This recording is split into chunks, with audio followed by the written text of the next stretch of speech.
whoever thought that the United States government will be giving TPS to Cameroonians? Whoever thought that? You see, Cameroon has been trying for the longest time that they don't start fitting into these type of groups that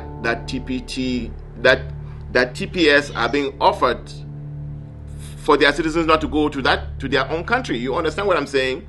So what this temporary protective status that was given to Cameroonians, what that does, it puts Cameroon under the same country like Venezuela, Myanmar, Haiti, Afghanistan, and Ukraine, just to mention a few.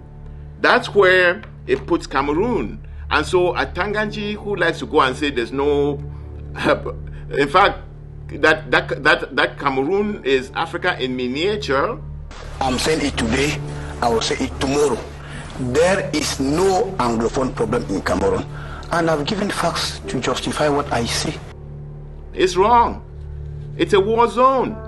And it's a war that let me just finish. It's a war that a lot of important people who lead opinion in the world have said it is an unfair war against the Ambazonian people. That is what the Ambazonian people have been saying since 1961. And yes, it is becoming true.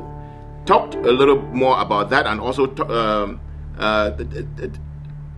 TPT is just one. And I think when we go to talk about the Wagner Group, I think we'll see how it is things like these, and that is making La République know that the end of the game is coming, and these are desperate moves. Yeah.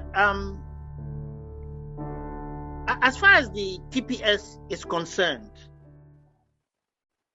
South Ambazonians have been coming here and obtaining asylum because the U.S. government, in its asylum policy, knows that there is a strong case that Ambazonians have.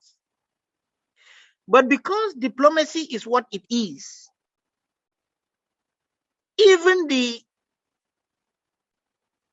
members of the citizens of La République, they have arguments because of the irresponsibility and brutality of its government against Ambazonia, with derivative consequences on them. Even those people who are tangentially affected by the war that has been encapsulated in the territory of Ambazonia, speaks to the motivation to grant TPS. Because TPS is less than asylum. If you are granted temporary protected status in the United States, it means that it is going to benefit just you, the applicant. You cannot bring your family member, whether a spouse, parents, or children. But it is a major step, because anybody who is applying for asylum now has a reinforcement, because a good lawyer will refer to, just look at the reasons which have motivated the U.S. government to grant temporary protected status. And even though they are using Cameroon, they are just being politically correct. That TPS is meant for Ambazonians, because there is no war in any inch of the territory of La République du Cameroon. There is threat. Let me just add here that even when the soldiers of Cameroon come into Ambazonia, whenever they meet somebody and he is French speaking, they don't touch him, they protect him. No. And in fact, people have been talking about Boko Haram and the problem in the east. Those problems have existed 10 years before the Ambazonian problem. Why did the American government not grant TPS to Cameroon because of Boko Haram? And I've heard people say that. I've heard people say that they just threw in the Boko Haram thing, just mix it up, see, just for diplomatic Boko reasons. Haram is like you've put enough enough garlic, and then you say you want it to smell differently. You go and put some onion. What effect? But we have a responsibility anyway. We have a responsibility. We need to organize ourselves speedily to show that we are coherent, we are united, and we can talk as a people. We can get into deals that are sustainable. And I need hardly emphasize, in terms of quality and quantity, the viable diasporan Ambazonia is nowhere else than in the United States. So organize the United States, and the storm in the teacup that took place in Nigeria in the name of conclaves will fizzle out, and more concrete things will happen, because no Ambazonian American is looking up to a post in Ambazonia. They just want to have that psychological bath. They want to heal themselves that where we come from is a free nation and we can go there on vacation. So we in the United States, we have an urgent responsibility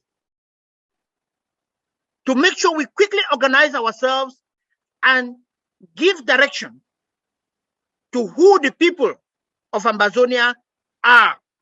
Like people with knowledge, with skill, with experience, and unshakable integrity that can deliver on their word. This is the kind of people that the United States, Canada, Britain, Germany, they are looking up to doing business with. The world is so wired these days that you cannot be a one-tree forest. Even if you're a one-tree forest, the pollens from your flowers are bound to interact with pollens from other flowers and change the size and color of your tree. So we need to quickly organize. Remember, I had an interview with you sometime. And that was in 2017. I remember vividly, 30th of March. I did not think it before the interview, but it popped out of me. And I told you, when after the interview, you asked me, where did this come from? I say, God inspired me to speak.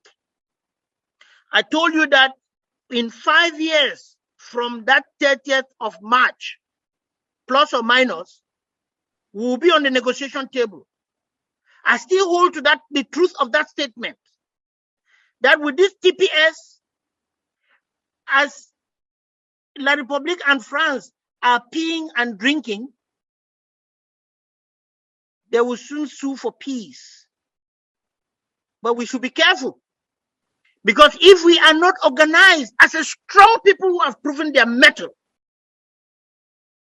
we will not be able to negotiate properly. But I think we know ourselves sufficiently to be able to march forward henceforth as one person. I can tell you we have less than 3 months to organize the United States. This summer must not expire without the United States being properly organized and in a professional manner and in a democratic manner, where there is a free flow of communication from bottom up and down to give leadership to the revolution of Ambazonia and conclude the race, because we will not lack. Yes, Barrister, I really thank you for first for coming for coming to this interview on a very short notice. I just spoke to you last night and you're able to come. But I want to say that I brought this TPT thing, and I'm glad that you've really elaborated on it. And and I want to say way more optimistic than I'm thinking, but look, you've championed a lot of things that nobody believed in, so I'm going to give you the optimism and move it and move the goalpost as far as you've taken it. But let me say this. One of the things that you alluded to about organizing the United States, this TPT did not come about easily. It came about through a lot of lobbying, through a lot of background work. In fact, it came also, even people outside of Ambazonia looked at the situation in Ambazonia and were part of the lobbying. So yes, so this came through lobbying. And I'm trying to emphasize what you were talking about in terms of Ambazonians organizing in the United States in order to move these things faster and also give the confidence to the international players who have interest in our country and who can stand in the way of us getting our country back if we do not, put the kind of pressure that was put to get TPS going. I will quicken to add here that you have used an expression repeatedly, which is very critical: lobbying. Lobbying. The government of Cameroon Republic, with all sorts of professional and financial support from France, has hired 2 lobby firms in the United States that have been running their game. And the TPS is an indication of the failure of those lobbyists. Yes, absolutely. Even though it has made individual Americans in those lobby firms rich. And I can assure you, one of the lobby firms, just when shortly after Siseko was betrayed and abducted with his other colleagues, they approached me that they wanted me to come back into leadership. And I told them my problem is not about leadership. I am engaged in revolutionary lawyering and not political leadership. At least because I recognize that we are in a revolution. These people were ready to put their money even. They prepared a contract for me to sign and commit Ambazonia that they will look for the money and finance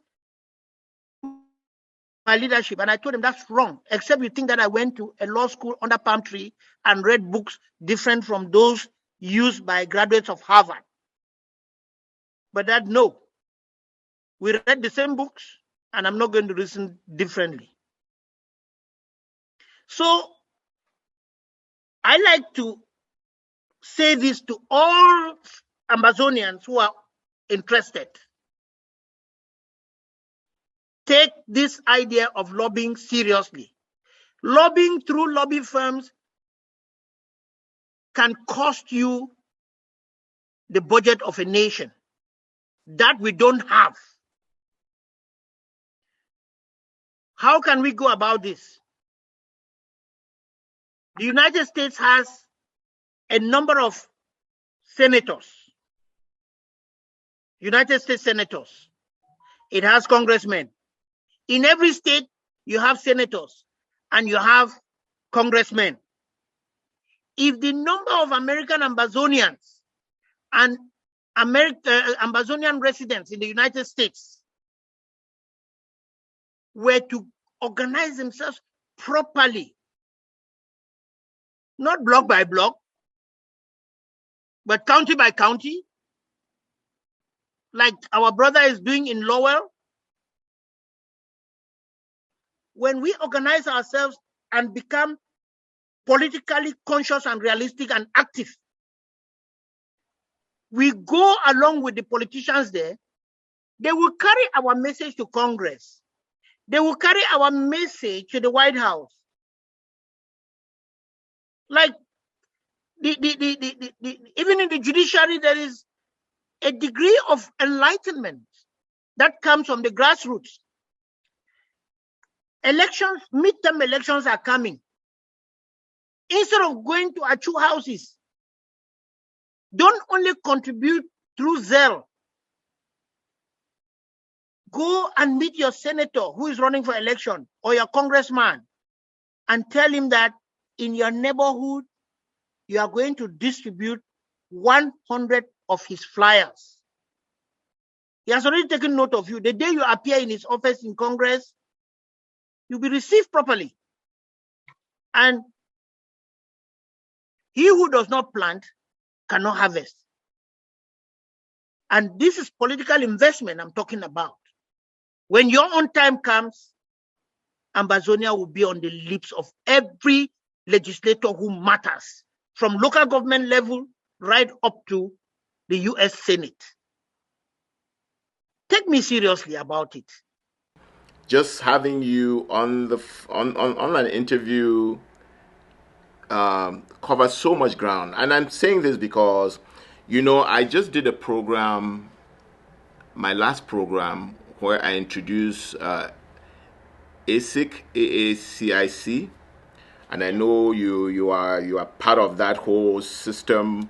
You've been working on that kind of a thing to happen for a very long time. So what you're talking about are things that you have done. You have been wanting this to happen, and I'm sure you know that the nucleus is already formed. I think it should we need to grow it. But I want to go back in the show that I did. I started by showing protest and I showed the protest in New York. It was I think that protest was organized by the Takumbon women.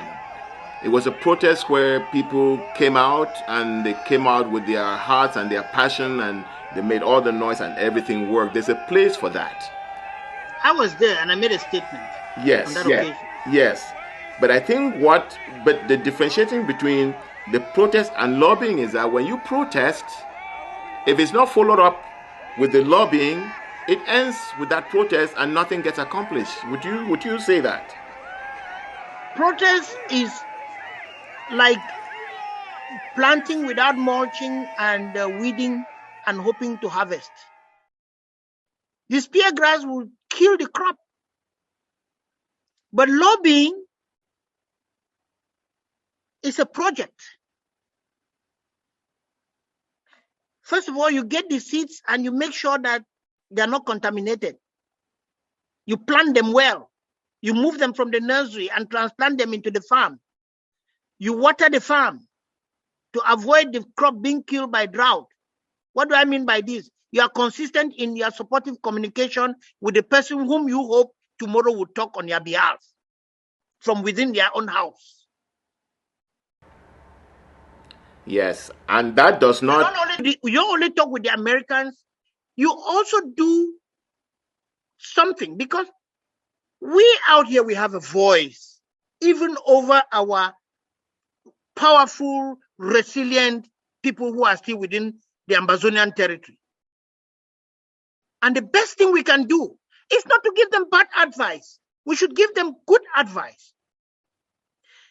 You know that I am totally non-violent. I've been very consistent on that. But I also say that when the United Nations human rights system recognizes that when you push a man to the wall, you push him until the wall begins to push him and he finds himself in between two walls, he has a right to fight back. If you push him up the wall, he has the right to crash on you. That if there has to be death, both of you can die. I just want to go back to the other topic you talked about, lobbying. I wanted to say that protesting on the street it's okay, and I think the barrister did really give an analogy that I cannot match in saying how important it is that after that manifestation, there then needs to be the lobbying work, because basically what you've done with a protest is say that, hey, there is a problem here and we want to be heard. And then you then find out who needs to actually hear about it and who can do something about it, and then you go to those people and speak. We haven't been able to do that in the United States. And but I think whenever a group of people have met and they have concentrated their efforts, we have had results. We've had results from some of the resolutions in Congress. And so but we now need to be more consistent and be persistent. And you do not do that without having an organization that does that kind of work, which is where AACIC is coming into the game to say we want to play this role. We want to coordinate our efforts. We want to develop standards where we all go everywhere with the same information, same facts, and we would accomplish. We would accomplish. And I think the barrister also said this is not a political thing. The people who, and very soon you will know all the people behind AACIC. And I just come out with it because we need to start talking to our people. But none of those people are politically motivated. But like every other Ambazonian who is in the diaspora, we do live somewhere else, but we know where our hearts is. We know where our families are. We know where justice needs to take place. We know whose humanity has been challenged. We know why we left our homes and left our families behind and our friends and everything we knew in life. And we don't want anybody else to leave that place. And the best way to do it is to organize ourselves and assume the work of tendering the seed that was planted in the protest, just like the barrister has described. Barrister, I want to move on to another topic. Before you move to another topic, let me just say something here. And this I'm addressing to all Ambazonians, whether they are within the territory or in the diaspora. And I'm speaking by adopting the example of Christ. We just went through Easter, where we are told Christ sacrificed his life in order to save us. That is the essence of service. If I were to say something to all the leadership, your leadership is flawed by the fact that you are thinking about power and position, which can fizzle out very easily. Because when everybody is driven by the desire to have power and position, you end up in a dog fight. The meat gets rotten and the bone dries up and nothing is palatable again for any of the dogs or for all the dogs. But when the dogs go hunting and they bring the whole meat and deliver to the village, the honor that the entire people bestow on you is like an elephant that if you start eating, you cannot finish it in your lifetime. I pray that our brothers, our sisters, whether in the territory or here in the diaspora,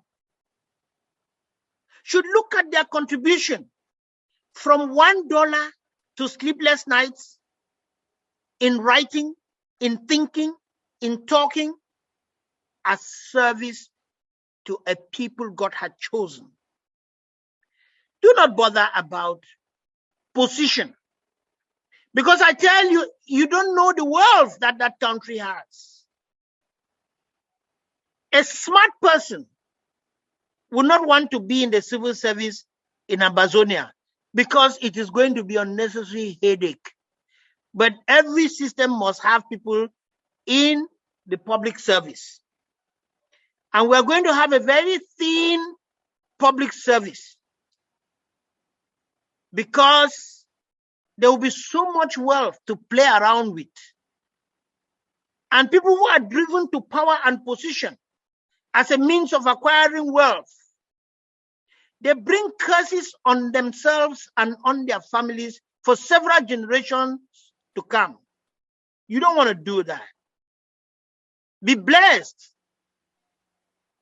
by embracing humility and a disposition to serve, so that you will be remembered for your good deeds rather than remembered for how much you stole and how much you will leave behind as a scar in your family, as a source of scorn for your family. Serve your people, stay with your people, don't move away from your people, and you'll be blessed. Thank you. I was listening to a professor speak, and he was saying that the only way to perpetuate something is to institutionalize it. So if you want good laws, obviously you institutionalize a body that creates those laws. And so if we want to continue our work of lobbying, I think the examples we've seen in the United States have been the countries or the organizations that have been institutionalized, and they have their countries to lobby for, and they become an institution. Because what institutions do is, their job is to keep doing the business to keep practicing, to keep promoting whatever interest it is institutionalized to protect or to preserve or to promote.